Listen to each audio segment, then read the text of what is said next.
Good morning class. आज हम लोग कन्वर्जन के दृष्टिकोण से कुछ महत्वपूर्ण रिएक्शन को स्टडी करेंगे जिनसे हमें यौगिक परिवर्तन करने में बहुत मदद मिलती है। यह वीडियो स्पेशली 11th और 12th के स्टूडेंट्स के लिए बहुत मददगार होंगे। तो हम लोग पहले कुछ बेसिक रिएक्शन सीखेंगे, इसके बाद यौगिक परिवर्तन कैसे कैसे हो सकते हैं उनके पहले नियम सीखेंगे, इसके बाद हम लोग यौगिक परिवर्तन करना सीखेंगे। तो वैसे ही हमने एक रिएक्शन को लिखा हुआ है वुड्ज रिएक्शन। ये वुड्ज अभिक्रिया क्या है? तो वुड्ज अभिक्रिया बहुत सिंपल सी रिएक्शन है। कोई भी एल्किल हैलाइड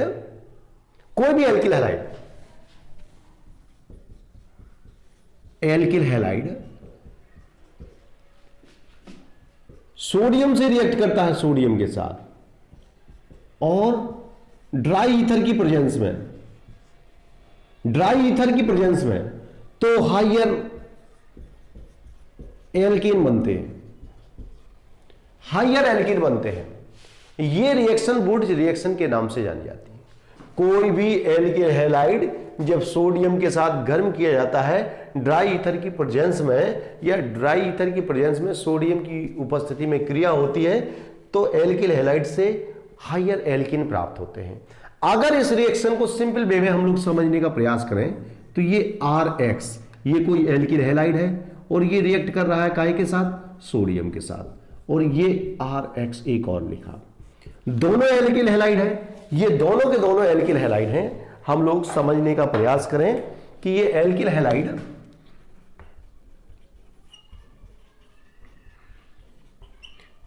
हैलाइड 1 है, और ये क्या है बेटे? ये एल्किल हैलाइड 2 है। दो एल्किल हैलाइड है, ये दोनों रिएक्ट करेंगे और इस तरीके से आप देख रहे हैं ना, ये X सोडियम के साथ, क्योंकि इन लोगों का आपस में अच्छा खासा दोस्ताना है, ठीक है। तो सोडियम हैलोजन X क्या है? X क्या हो सकता है भाई? X के बारे में हम लोग पढ़ चुके हैं। X क्या होता है? X Cl हो सकता है, Br हो सकता है, I हो सकता है, और R क्या हो सकता है? R भी हम लोग जानते हैं, R कोई एल्किल ग्रुप है। ये alkyl group methyl, ethyl, propyl जैसे कुछ भी हो सकता है, ठीक है। तो बेटा NaX निकल जाएगा और ये वाला R और ये वाला R दोनों आपस में मिल जाएंगे और जुड़ जाएंगे, RR हो जाएगा और बन जाएगा 2NaX। तो ये है उच्च एल्केन। ये क्या है भाई? ये है उच्च एल्केन,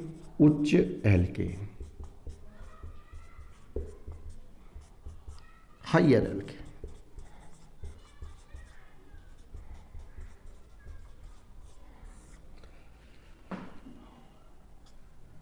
ये हाई एल्केन है, तो उच्च एल्केन बनाने के लिए हम लोग वुड्ज रिएक्शन का इस्तेमाल करते हैं।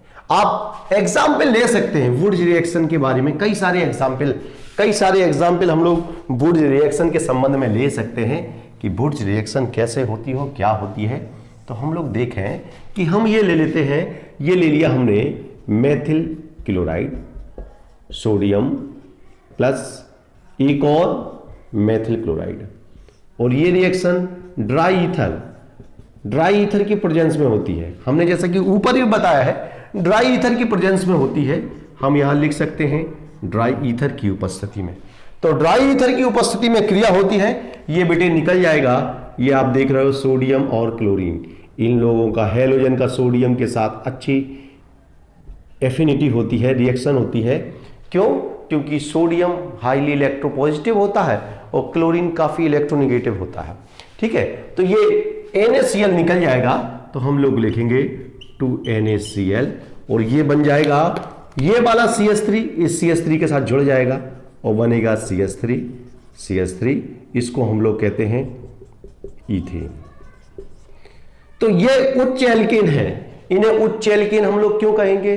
क्योंकि भाई ये मेथिल क्लोराइड है, ये भी मेथिल क्लोराइड है, लेकिन 2 कार्बन वाला एल्केन बन गया जिसका नाम है ईथेन। इसका नाम है methyl chloride,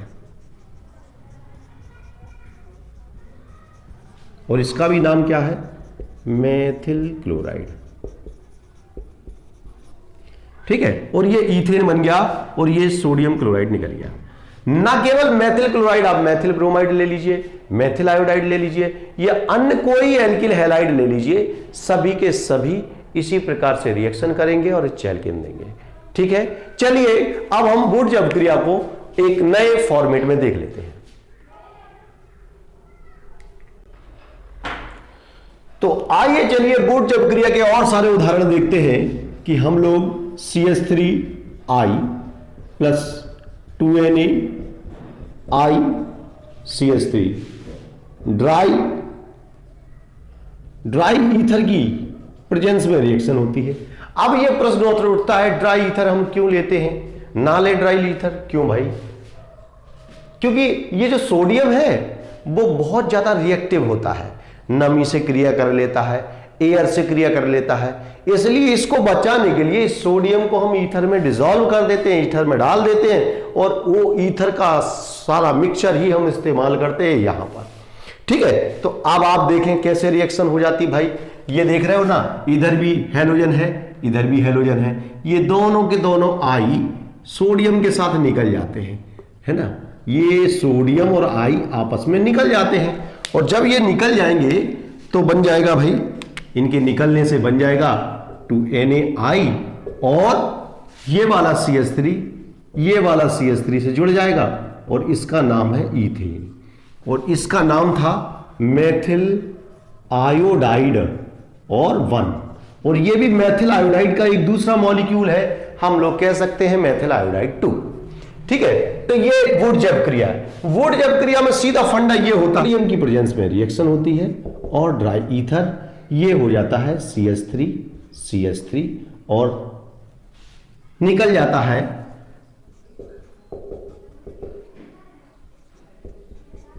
NaI, sodium iodide निकल जाता है, यही हुआ इसमें। अब चलिए एक और रिएक्शन देखते हैं कि आप एथिल ब्रोमाइड ले लीजिए, ये भी तो एल्किल हैलाइड है, ये सोडियम के साथ रिएक्ट करेगा, और ये Br, ये C2H5, अब फिर वही ड्राई ईथर की प्रेजेंस में फिर से रिएक्शन हो जाएगी, और देखो भाई इस बार सोडियम के साथ ब्रोमीन निकल जाएगा, आप देख रहे हो ना, ये देखिए ये Br और ये Br सोडियम के साथ निकल जाएगा, जब ये निकल जाएगा तो बनेगा भाई 2NaBr बन जाएगा, और ये NaBr बन जाएगा, ये वाला C2H5 इसके साथ जुड़ जाएगा और बन जाएगा C2H5, इसका नाम है ब्यूटेन। ये देखो ब्यूटेन ये उच्च एल्केन है, क्यों? इसका नाम है एथिल ब्रोमाइड, या फिर हम इसको ब्रोमो ईथेन भी कह सकते हैं। तो ये एथिल ब्रोमाइड का एक मॉलिक्यूल है, और ये कौन सा है? दूसरा मॉलिक्यूल है एथिल ब्रोमाइड का, और दोनों आपस में रिएक्ट कर करके ब्यूटेन बना दिए। ये ब्यूटेन 4 कार्बन रखने वाला है, ये एथिल ब्रोमाइड में 2 कार्बन है, तो ये निम्न एल्केन का हैलाइड है, तो ये बन गया अपेक्षाकृत उच्च एल्केन। जब भी हमें कभी छोटे हाइड्रोकार्बन से बड़े हाइड्रोकार्बन को बनाना होता है तो वुड्स अभिक्रिया या फ्रैंकलिन अभिक्रिया का इस्तेमाल करते हैं। जब भी हमें कभी छोटे हाइड्रोकार्बन से बड़े हाइड्रोकार्बन को बनाना होता है तो इस प्रकार की अभिक्रिया को इस्तेमाल किया जाता है। तो अगर हम इस अभिक्रिया को संक्षेप में लिखना चाहें तो कैसे लिख सकते हैं भाई? संक्षेप में लिखने के लिए हम लोग लिख सकते हैं कि C2H5Br, इसके ऊपर रिएक्शन सोडियम की और ड्राई ईथर की रिएक्शन हो गई और बन गया C2H5 और C2H5 साथ में निकल जाता है 2NaBr। ठीक है, तो हम संक्षेप में ये रिएक्शन ऐसे लिख सकते हैं। कुल मिलाकर के वुड्स अभिक्रिया के बारे में हम लोग इतना जान लें कि जो एल्किल हैलाइड होता है उसका हैलाइड हट जाता है और उसके हैलाइड के पीछे जो भी होता है वो डबल हो जाता है। देखो ये एक एल्किल हैलाइड है जिसको मेथिल आयोडाइड कहते हैं, और ये देखिए यहां से ये आयोडीन हट गया और आयोडीन के पीछे CH3 है, तो एक और CH3, 2 CH3 हो गए। इधर देखिए यहां एक एल्किल हैलाइड है और यहां पर क्या है? ब्रोमीन है। ब्रोमीन कट करके अलग हो जाएगा और उसके पीछे क्या है? C2H5 डबल हो गया। तो कुल मिलाकर के ये रिएक्शन प्रोपेगेशन के लिए या एसेंट रिएक्शन के रूप में इस्तेमाल की जाती है। एसेंट का मतलब होता है आरोहण अभिक्रिया है।